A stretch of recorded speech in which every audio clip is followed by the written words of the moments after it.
Dear learners, once again I welcome you in a video on multiple constructors in a class, constructors with default arguments and destructors. In this video, we are talking explicitly on the destructors. So let's continue. Destructors in CPP. As you must be knowing, destructor is a function which construct the values for the object or the instance. That's why that is called as the constructor. So here destructor, as its name suggests, it is a member function which destructs or deletes an object. Destructor have same name as a class preceded by a tilde. So as you know that the name of constructor is the same as the name of class. So similarly the name of destructor is also same as the name of class. The only difference is that before writing the name of destructor, we will put this tilde symbol over it, which is present on your keyboard just below the escape key. Okay, so that will be the difference between the name of constructor and destructor, only the difference of the tilde symbol. And destructors don't take any argument and do not return anything. So let's take one simple example over the destructors. So here we will start with one program. First of all, we include the header file IOString for input output purposes using namespace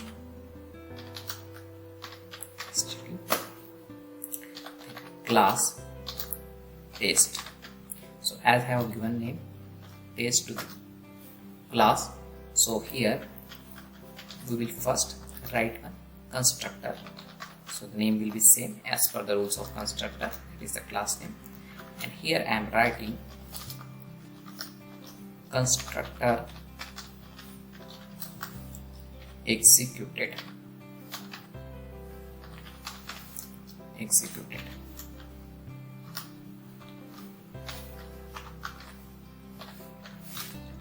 Clear?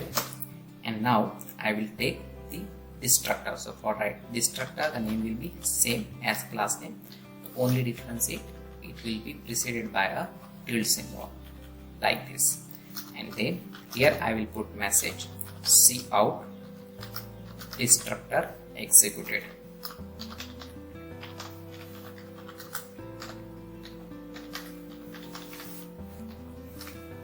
And here manipulator and the new line.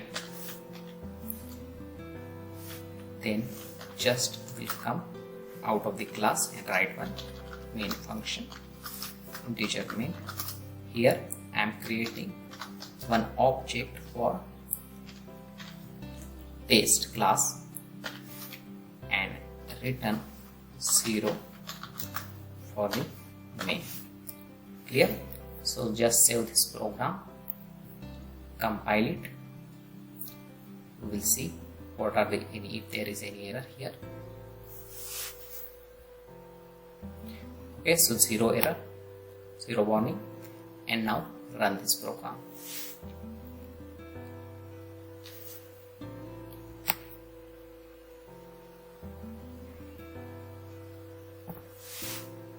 Okay, so output is here. First constructor executed when the object is created, and as soon as the scope of the object is finished, that is the object is destructed.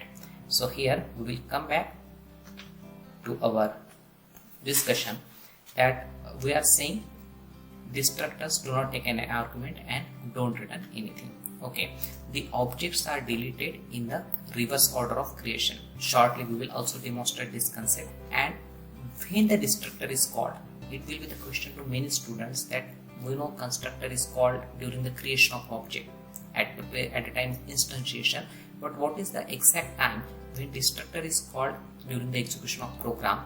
So the answer is a destructor function is called automatically when object goes out of scope.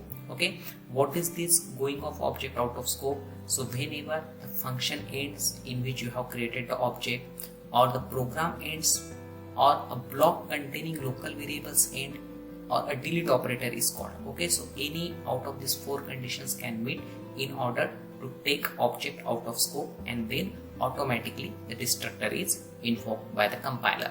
Demonstrate this concept with our existing example. So here now I am going to create more than one objects, and I want to see that how the constructor is being executed for that particular objects and in which order the destructor is being called. Okay, so for that purpose we will take one global variable, that is integer count, and initialize it with the 0. And now for the constructor I am just incrementing it. So one by one we will come to know how objects are created, and then for here I will make the just change that constructor executed, and for which object, so we will do its number. For object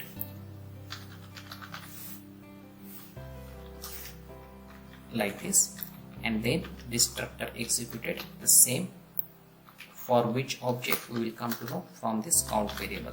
So for object and here count,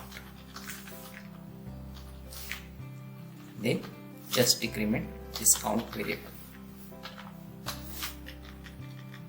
Now I am going to create first here object t1, then second object. Okay, and then as we have talked about the scope of objects, so we will demonstrate this by using one block. Inside the block I am creating inside the block object number 3 and object number 4.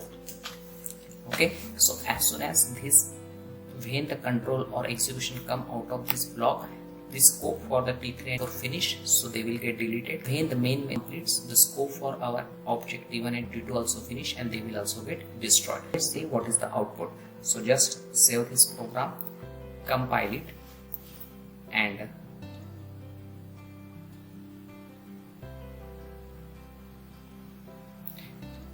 zero error, zero warning, and now run it.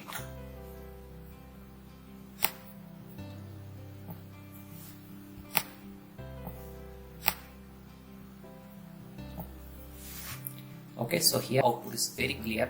We know that constructor is executed first for the object number 1, then it is executed for object number 2, then constructor is executed for object number 3, and then constructor is executed for object number 4. That is, our objects are created in the fashion first object, second object, third object, and fourth object. And now see the magic, how the objects are destroyed or how the destructor is called.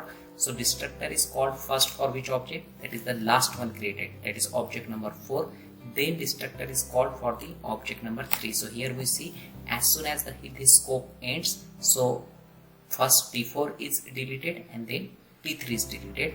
And when the program comes out of this main means, and when the scope of T1 and T2 is finished, first T2 is deleted and T1 is deleted. So that's the thing we are talking about, that destructors objects are deleted in the reverse order of creation. Clear? And maybe ask that when the compiler is itself providing the default destructor, why should we explicitly write it? Okay, the answer is the default destructor works fine unless we have dynamically allocated memory or pointer in a class. So when you feel that the compiler will not going to take care of that releasing the memory which is dynamically allocated by you, and you specify explicitly your own destructor, and the destructor will take care of it. Okay, so here are the references which are used for creation of this video. I hope you will enjoy it. Thank you very much. See you again.